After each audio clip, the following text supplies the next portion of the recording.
Pemirsa, Anda menyaksikan Breaking News TV One bersama saya Rena Kusuma. Hingga saat ini proses pencarian terhadap korban bangunan yang runtuh di Sidoarjo, Jawa Timur masih terus dilanjutkan dan total korban yang meninggal dunia hingga saat ini mencapai 14 orang.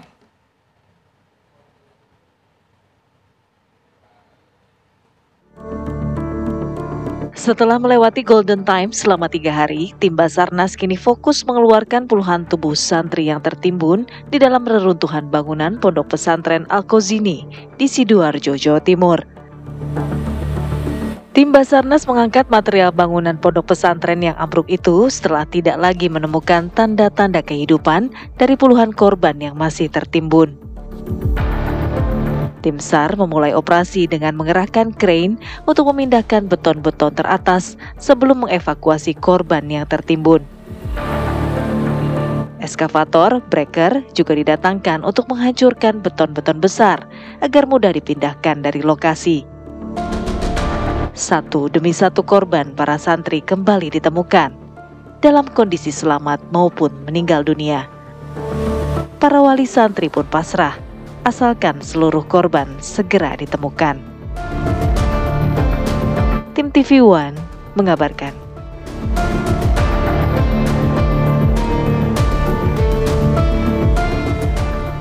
Pemirsa, 3 jenazah santri korban musola roboh di Ponpes Al-Khozini tiba lagi di Rumah Sakit Bayangkara Polda Jatim pada Jumat petang dan menambah jumlah total yang sebelumnya 5 menjadi 8 jenazah.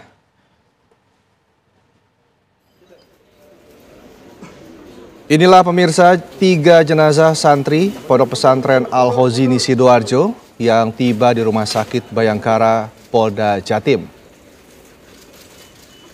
Jenazah akan dilakukan proses identifikasi oleh tim DVI Polda Jatim. Sebelumnya Polda Jatim telah melakukan pemeriksaan postmortem dan sudah selesai. Kemudian 5 jenazah dimasukkan ke ruangan pendingin. Selanjutnya akan dilakukan rekonsiliasi atau pencocokan dengan data pembanding atau antemortem. Jika sudah cocok, akan diserahkan kepada keluarga masing-masing.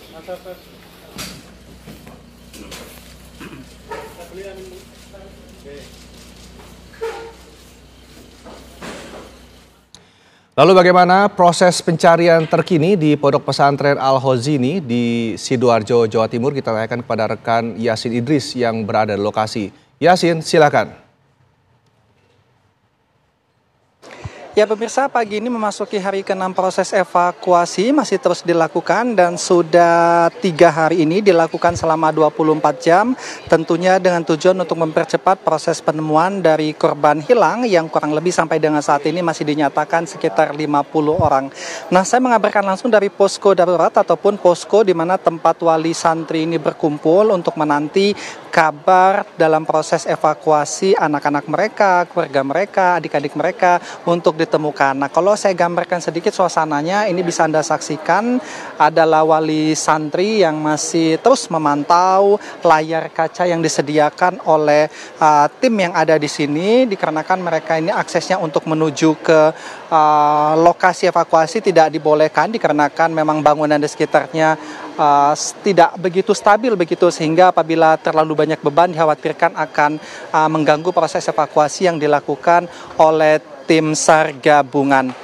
Kami juga memantau saat ini proses evakuasi masih menggunakan eskavator untuk mengangkut serpihan-serpihan, kemudian sisa-sisa beton yang sudah dipecahkan oleh eskavator ataupun breaker gitu, penghancur, yang mana tadi pagi kami juga sempat melihat bahwa ada sekitar 20 alumni dari Pondok Pesantren Al-Khozini ini diizinkan untuk ikut membantu, di mana mereka ikut membantu untuk membawa sisa-sisa beton yang dihancurkan keluar area. Ini seperti dengan harapan mereka kemarin ingin ikut terlibat dikarenakan mereka ini berharapnya proses evakuasi dilakukan secara cepat. Ini adalah gambaran suasana yang ada di posko wali santri yang sampai dengan saat ini masih terus menyaksikan, memantau dengan harapan besar keluarga mereka bisa ditemukan baik dalam kondisi masih hidup ataupun dalam kondisi sudah meninggal. Sesuai dengan harapan mereka sudah menerima atas takdir tersebut. Nah, saya akan mengajak Anda untuk berbincang dengan Kepala SAR Surabaya yang saat ini berada di posko mengenai proses evakuasi yang akan dilakukan hari ini, rencananya apa saja. Ini sudah bersama dengan saya Pak Nanang Sigit. Pak Nanang, izin Pak dari TV One Pak sedikit berbincang Pak ya. Oh iya, silakan. Oke. Pak Nanang, rencana hari ini Pak, kalau kemarin kan kita tahu progresnya sudah sekitar 50 area yang dibersihkan, sampai dengan pagi ini Pak sudah ada progres kemajuan Pak? Iya, maksudnya kemarin itu 50% gitu ya. Ya emang saat ini pun sudah melewatin lebih dari 50%. Kita lihat di CCTV itu. Ya tentunya itu akan terus kita laksanakan seperti rencana kemarin dan sebelumnya, bahwa kita menggunakan alat ekskavator itu tujuannya adalah untuk membuka akses agar kami bisa masuk ataupun melaksanakan evakuasi. Jadi pada saat ekskavator itu melaksanakan kegiatan tersebut, sebenarnya kami juga ada tim safety officer yang ditempatkan di beberapa tempat yang kemudian jika melihat tanda-tanda adanya korban di situ, maka kami akan memberikan informasi kepada tim alat berat untuk menghentikan, dan kemudian kami melaksanakan evakuasi menggunakan ekstrikasi. Karena memang bahwa kita mengevakuasi bukan berarti korban itu dievakuasi dengan ekskavator, itu bukan seperti itu. Tapi begitu terlihat kita punya akses ke sana, bisa diakses, kemudian kita laksanakan evakuasi dengan menggunakan ekstrikasi atau peralatan yang lainnya. Oke, yang tentunya tidak membahayakan si korban tadi Pak Nanang ya? Iya, betul sekali. Ini kalau saya lihat papan di belakang Pak Nanang kan ada pemetaannya ya. Nah ini Pak, kalau dari A1 sampai dengan A4, proses yang saat ini sudah dicapai, yang sudah clear di bagian mana saja Pak Nanang? Ya, untuk ini memang kami bagikan sektor-sektor ya. Ada A1, A2, A3, A4. Memang kami membagi ini untuk memudahkan kami dalam membagi tim, juga untuk mengasesmen di mana lokasi korban-korban itu berada. Nah, untuk saat ini yang menggunakan ekskavator adalah di lokasi A1, A4, A1 dan A4 ya, yang udah material-materialnya diangkut ya di A1 dan A4 ya. Kemudian untuk korban-korban sendiri memang ada di semua tempat ya. Yang di A1 juga ada, kemudian evakuasi di A2 juga ada, kemudian yang terakhir kemarin adalah di A3 dan A4 juga. Oke, artinya karena progres kemungkinan hari ini sudah di atas 60% Pak ya, fokus kita berarti tinggal di A2 sama A3 itu juga Pak ya? Iya, betul juga. Jadi nanti setelah ini di A1, A4 clear, tentunya akan maju ke posisi A2 dan A3. Pak Nanang, ini kan kalau kita pada saat press con kemarin juga sudah disampaikan bahwa tipenya ini kan tipe pancake ataupun berlayer-layer dan berlapis gitu Pak Nanang ya. Artinya prosesnya memang yang harus didahulukan dulu di bagian atas dulu Pak ya?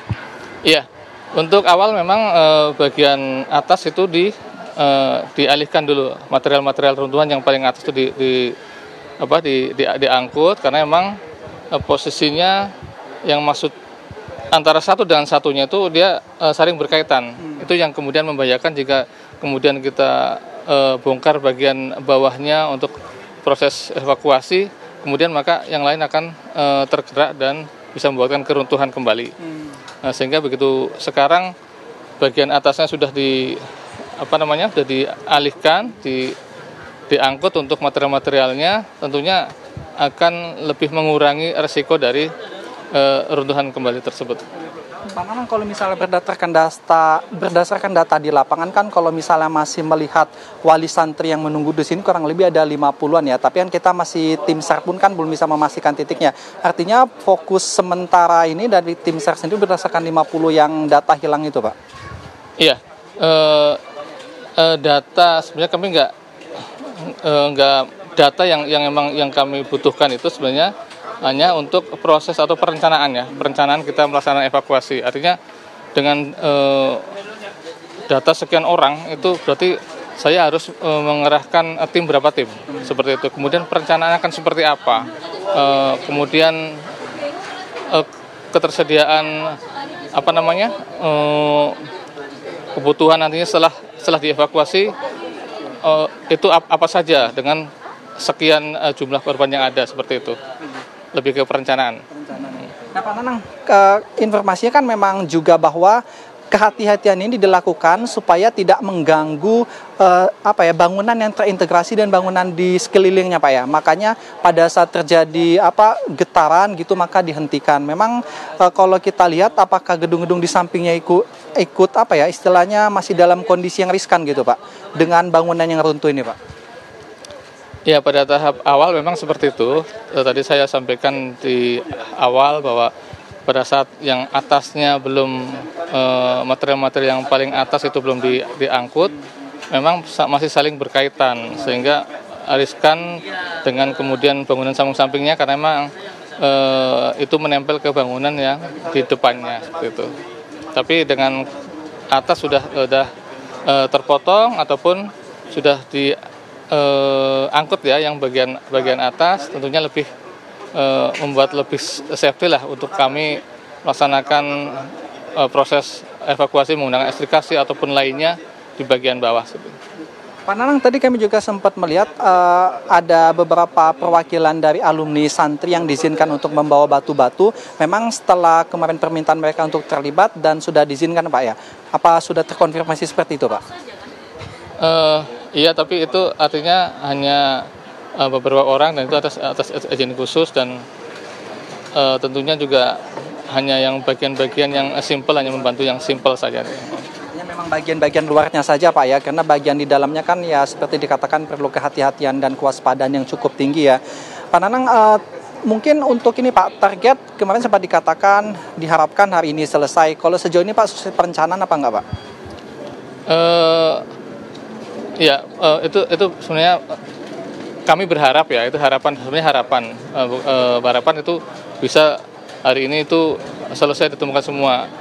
Maksudnya selesai semua itu bukan berarti bangunannya itu bersih, bukan seperti itu. Tapi tadi saya bilang bahwa menggunakan ekskavator itu bukan maksud kami untuk gimana secepat mungkin membersihkan bangunan itu, bukan seperti itu. Tapi bahwa intinya adalah ekskavator itu hanya untuk membuat akses bagaimana kami bisa menemukan korban dan juga bisa mengakses korban dengan lebih mudah. Baik Pak Nanang, kalau misalnya hari ini rencananya kan masih terus dilakukan dalam proses 24 jam. Untuk update ini sendiri Pak, korban sudah 114 apa sudah terkonfirmasi Pak? 14 maksud saya yang meninggal dunia. Yang meninggal dunia iya, yang meninggal dunia 14, tentunya sekarang baru proses identifikasi ya, sehingga total semuanya 118 dengan 14 meninggal dunia dan 104 yang dalam kondisi selamat. Baik, terima kasih banyak Pak Nanang. Selamat bertugas kembali dengan tim gabungan tentunya Pak ya. Semoga selalu dimudahkan dalam upaya pencarian evakuasi ini. Nah pemirsa, usai jeda pariwara nanti kami akan mengajak Anda untuk berbincang dengan salah satu wali santri juga untuk melihat bagaimana perjuangan mereka dalam ikhtiarnya menanti dari proses pencarian anak-anak mereka yang masih belum ditemukan. Sementara kembali ke Jakarta. Baik, terima kasih Yasin, informasinya langsung dari TKP Pondok Pesantren Al-Hozini di Sidoarjo. Nanti kami akan kembali kepada Anda usai jeda berikut. Pemirsa tetaplah bersama kami di Breaking News TV One.